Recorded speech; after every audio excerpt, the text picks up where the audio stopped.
Good morning, good night, good evening, wherever you're at. How are y'all doing tonight? I have been getting a lot of questions, not only on this page, but also in my personal life of how to let go of someone who you love.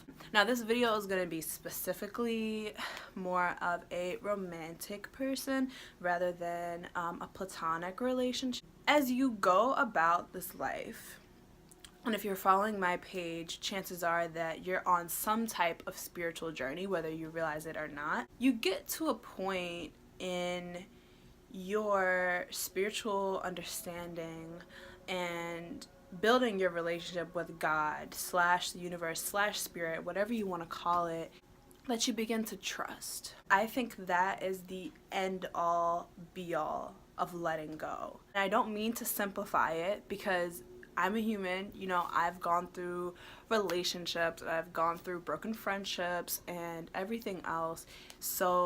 But the way that I believe at this point in time that someone were to cope with letting go of someone they love is to trust that everything happens for a reason.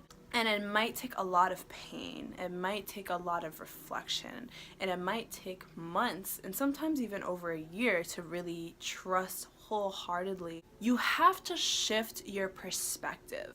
Shifting your perspective of why things are happening in your life, and shifting that perspective of life is happening to you to life is happening for you. Everything is happening in divine timing. Everything is happening for a reason. And even if you believe this person was your twin flame, even if you believe this person was someone who you're going to spend the rest of your life with, I think you really need to put things into that perspective. If you really build your trust with God, then you can overcome any situation. This is even beyond letting someone go. If you really build your trust with God, then the things that are happening in your life, you get to a point that you don't question it at all. And I know this is easier said than done. But I think one major thing that someone can do to really start that process of building such a strong bond with our Creator, with the universe, with Spirit, with God, is journaling. If you are going through a breakup, take a piece of paper and write down everything that's going through your head right now. The positive, the negative, the hurt, the pain, write down everything. But at the end of your passage, I want you to write down everything is in divine timing and everything happens for a reason. Whether you believe these two statements or not, I want you to write that down.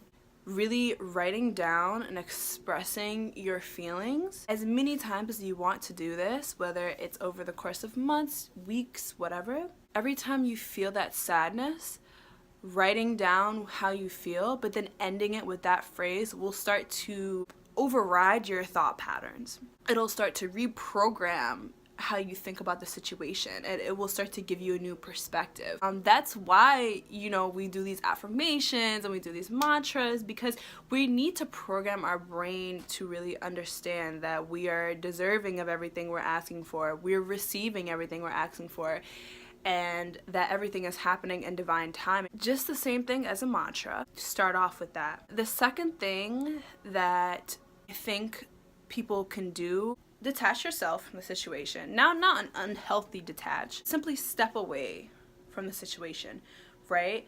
And focus on yourself. Focus on things that make you happy. Focus on things that make you feel beautiful. Focus on things that make you feel attractive, make you feel amazing, make you love yourself even more. And focus so much on your inner self, your personality or your looks or your health or whatever. Do things that make you feel good, that you are so engrossed in that self-love that it's hard to believe that anyone would want to leave this space. Start to redefine your thoughts about relationships and about that specific relationship, and begin to really bring yourself up. Raise yourself higher. and really begin to wholeheartedly like dive into this new perspective of your temple. And at first it might be hard. The more and more you practice this, the easier and easier it will get. And when detaching yourself from the situation, really flip it backwards. Focus so much on yourself that you could never imagine anyone wanting to leave your temple. But not only that, have the perspective that you have to be of a certain caliber to enter your temple and enter your space. And if you're not at that caliber, then you're just not getting in. You know what I'm saying? Like, hold yourself on such a high esteem that it's like you've got to be freaking kidding me. Like, that's it. Actually, it's actually funny.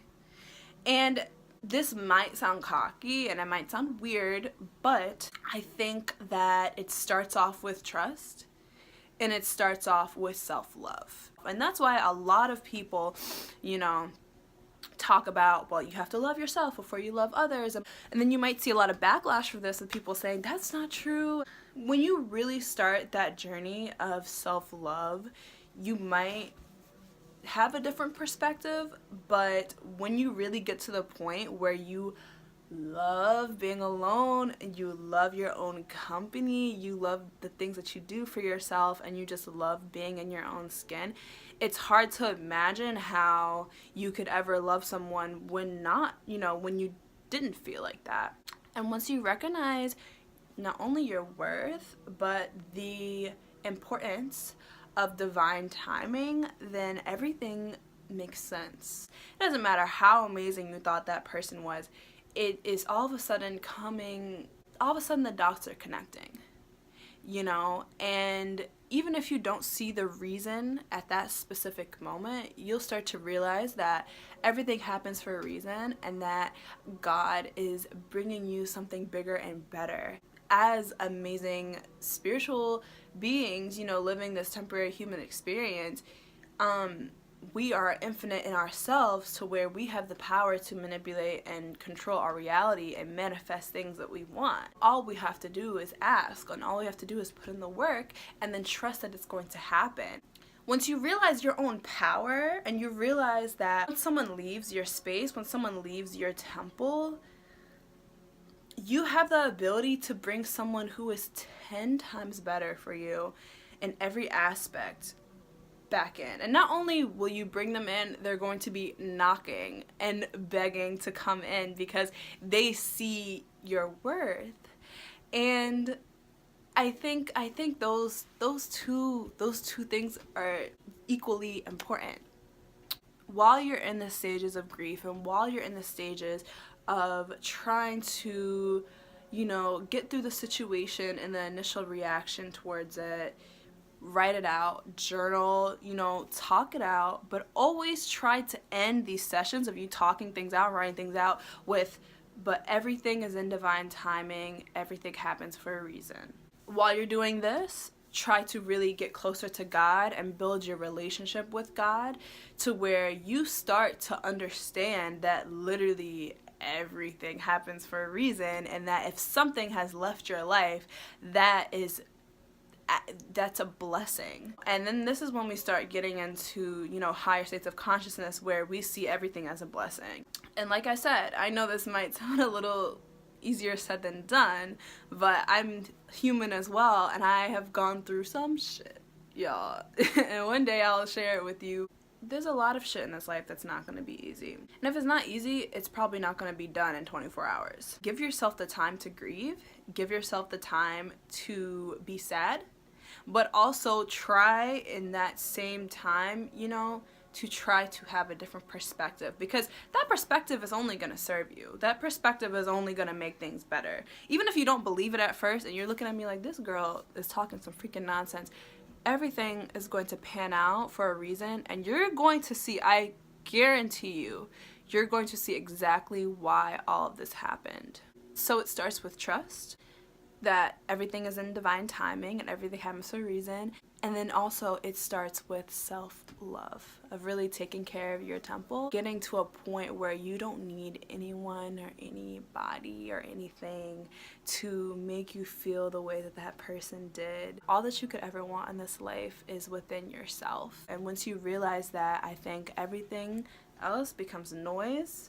And that's when you could really look at your energetic transfers or transmutations or whatever and really analyze things and ask yourself what's serving you and what's not, and be more picky about who you allow into your temple. And like I said, it's gonna take work, but it's gonna be so worth it. I hope this was helpful. I love all of you, and I'll talk to you soon. Peace, love, and light.